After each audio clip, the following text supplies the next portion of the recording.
What are you saying, man? This is a legendary song, bro. What are you, a casual musicer?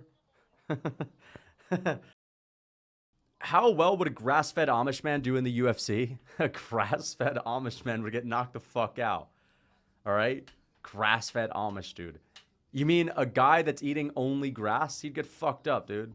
Unless you mean a guy that eats grass-fed beef, then I'm sure he would do well if he had the proper training. But if he's training on the farm, yeah, you get messed up. Sorry, but that's what people don't understand. Like, casual fans think the best fighters are people that haven't been discovered. Some random dude in some random cave somewhere. Some random guy in some uncontacted tribe. Like, dude, those guys are the worst fighters you could ever imagine. Yeah, they're better fighters than fucking modern day pipsqueaks that have never trained, that like don't work out, but they're not better fighters than people that train, essentially. That's all I'm saying. If he was training, obviously, you goon, any Amish man mogs your 2 years of rusty kickboxing. Oh, if he was training, obviously. Okay. No, I don't agree with that. Any Amish man mogs you? No, not at all. What's the level of training that they do in the Amish? Like freaking old school Quaker Oat style of wrestling? What are they doing? Abraham Lincoln wrestling over there? Couple of ugly blast double leg tackles. You do realize that's the wrestling that they did like hundreds of years ago, right? They're doing football tackle style of wrestling. Football tackles, just pure grit, no technique. I would judo toss these guys. I would judo trip them. I hit him with a judo throw. I hit him with an ogoshi. Like, you guys know I do have a judo background as well. Here we go, second round. He got out of a twister. A twister is such an Amish submission. You guys are hyping up Amish people. That's literally a freaking submission straight out of the Amish handbook. Twisters and bulldog chokes. Quaker Oats takedowns, twisters, and bulldog chokes. Fucking hell, dude. And a freaking buckle hat on the walkout. Dude, I'm gonna fight an Amish person for 100K. I'll probably get messed up because they have T levels. They got T levels in the 1000s. They've not been ruined by tap water and cities and freaking phones and horrible posture. So they might fuck me up though, but still. I'm not getting beat by an ugly bulldog choke. Something they've been trying to organise something with Ilya before that, and I'm like, oh yeah, whatever. But now I'm like, I don't want to wait. So maybe dude, look at that. Ilya before that, and I'm like, oh yeah, whatever. But now I'm like, I don't want to wait.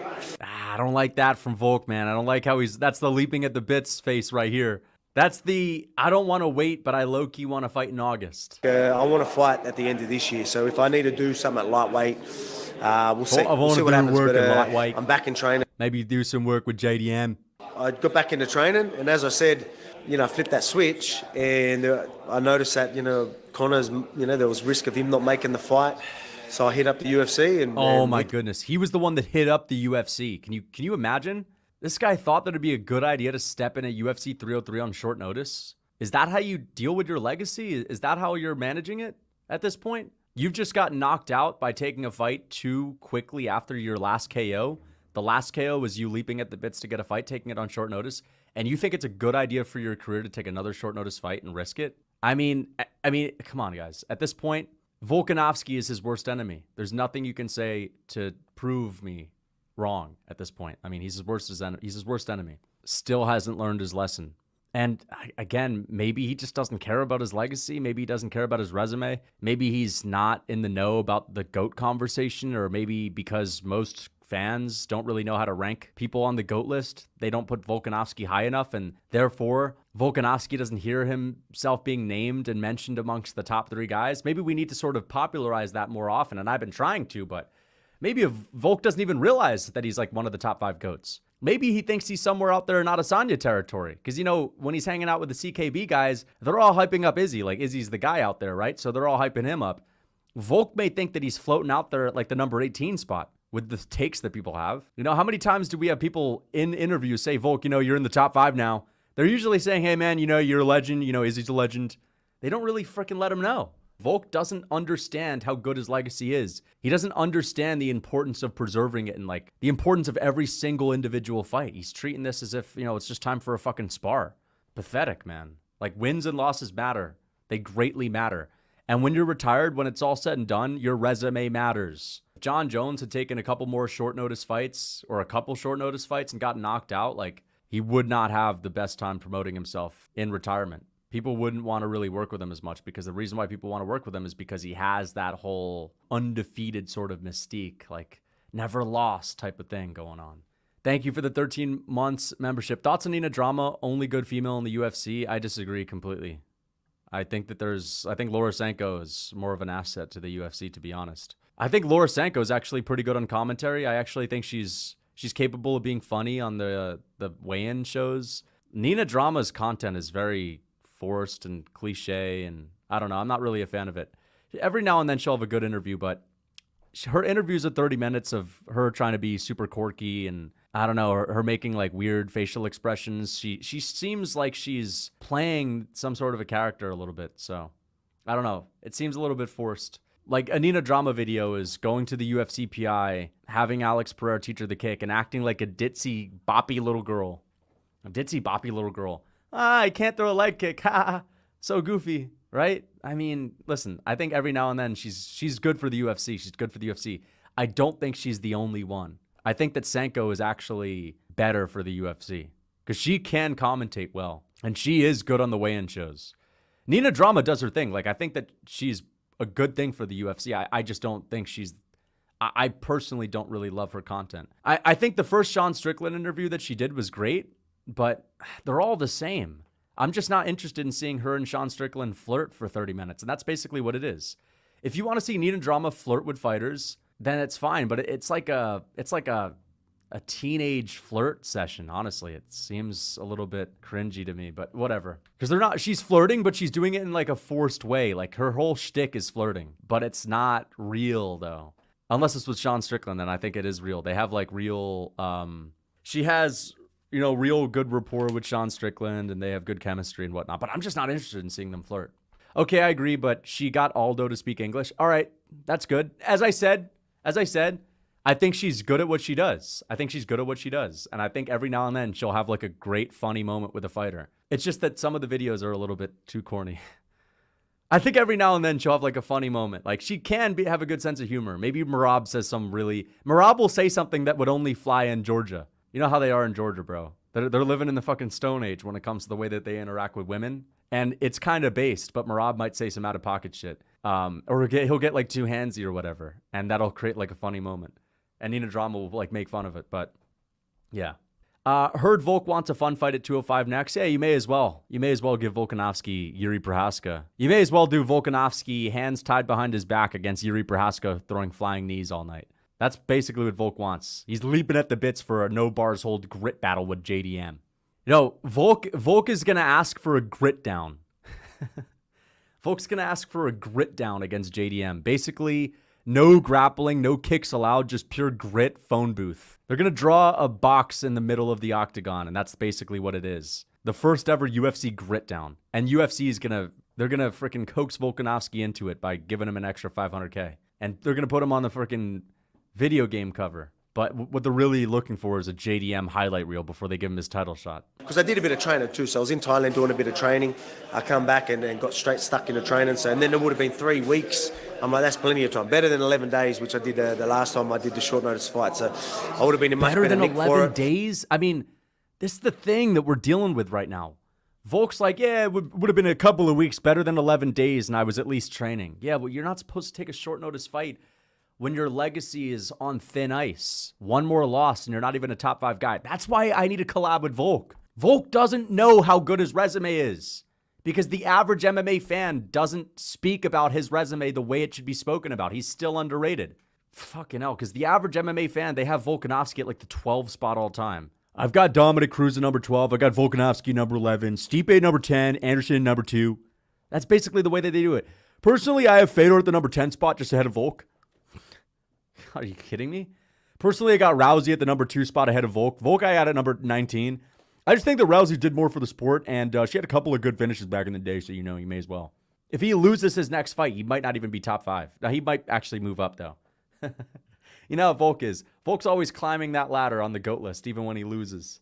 Somehow, some way, I give him the pass. I find a chink in the armor. I find some sort of a loophole to say, maybe it was statistically permissible to lose. No one would have won in that situation. You can't expect Volk to do it. The GOAT conversation is a thing of ladders. It's a big ladder.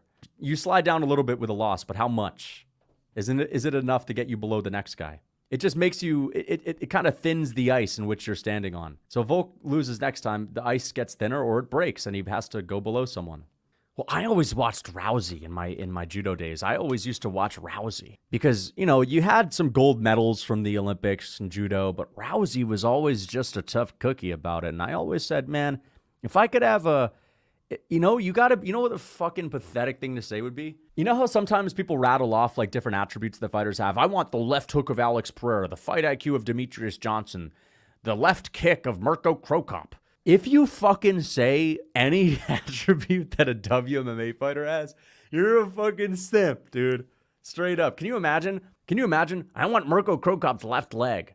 I want Mark Coleman's elbow on the ground, and Karate Hottie's high kick. You're a weirdo, okay? Straight up. That's the same thing as saying, personally, a Valentina Shevchenko in my number 3 spot on the GOAT list. I've got Nunes at number 5, right above Volk.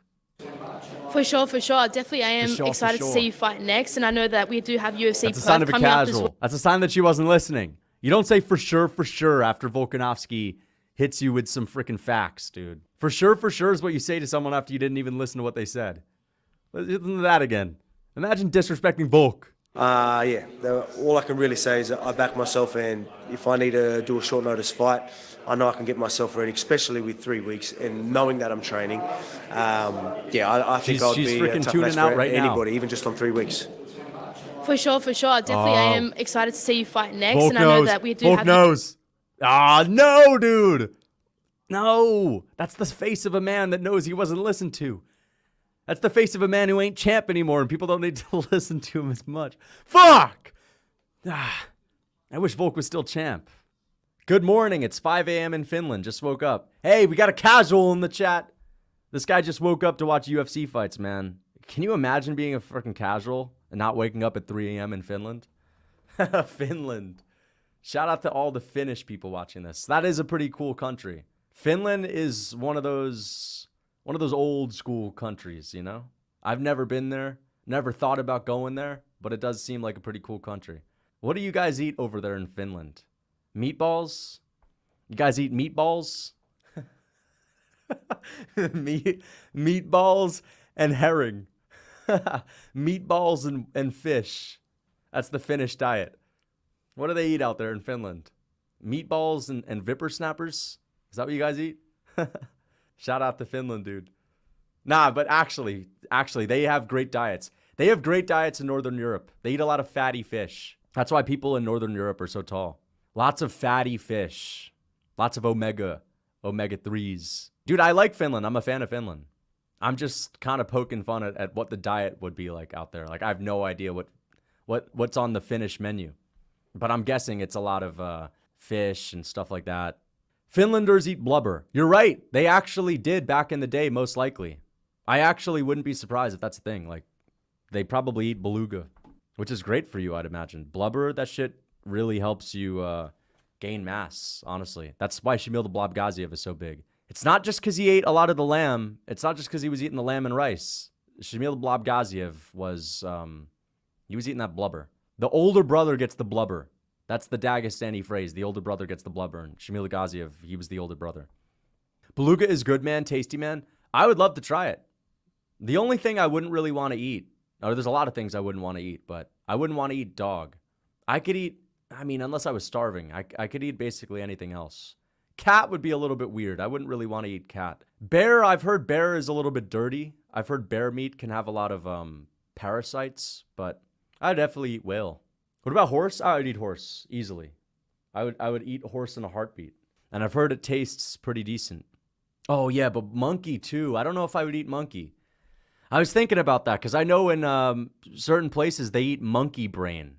I don't know. I get a little bit freaked out by the idea of even tasting monkey, but they eat it. You know, I've seen videos of like tribes in Africa and they've just killed a monkey and they're putting it over the fire and they all look super healthy, right? So, I mean, it can't be that bad, but just the idea of eating a monkey brain, you know how it is. You know the stories about how some of these diseases have started. It all has to do with a monkey. And so I would be freaked out. That's the thing. I talked about it in, I've talked about the danger in fighting monkeys is the mental battle dealing with the fact that if you get bit, you're going to be thinking about getting infected with something. Whereas if you get bit by a hippo, you don't have to worry about that shit. What about walrus meat? Oh, I would easily eat walrus. Walrus would actually taste pretty good. I've got the world's best coffee mug and some good coffee. Shamil the Blobgazi of coffee, actually. Here we go. Got some coffee from sponsored by the Blob Company. And I've got some good old-fashioned whipped cream. Some good old-fashioned whipped cream. And I have what may be the most soy snack on the planet. But we're going to eat it anyway. It's what was available. We've got a peach. And not just a peach. We have a fucking donut peach. Oh, shit, dude. We got a fucking donut peach. Oh, man. Shit, man.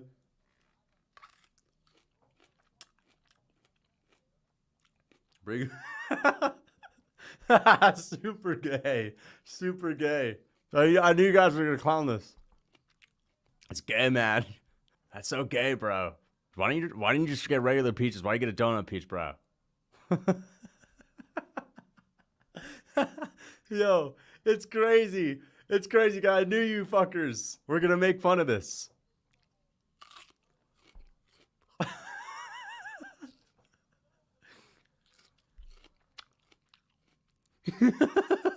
Yo, ain't nothing fucking weird about eating a peach. Literally, literally peaches and cream. Peaches and cream. And some Shamil the Blobgazi of esteem. That's what we're eating. Not a weird peach, not weird about this peach. Soy, man. Oh, you just have a regular peach, bro. A donut peach, man, is zesty as hell. Listen, they didn't have anything else available. It was this if I wanted to get peaches, all right? It was apples, and I was feeling like, man, I'm going to get a peach. I'm going to get some peaches. I got some donut peaches. Nothing weird about that.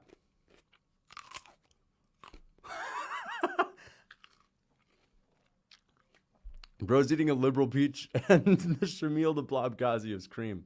Nah, man. Good old-fashioned coffee. I'm not going to take any criticism on my snack. I'm eating healthy, man. All these other streamers, they're eating chips, they're eating cheese pops, cheese puffs. I'm fueling my stream with good quality food. All right, we're gonna have to wait for the whipped cream to settle down. You can't be fucking drinking a whipped cream anything on live stream. Otherwise, you gotta get rid of the shit on your face. Fuck. I gotta freaking sneak in my drinks. I gotta sneak them in every now and then.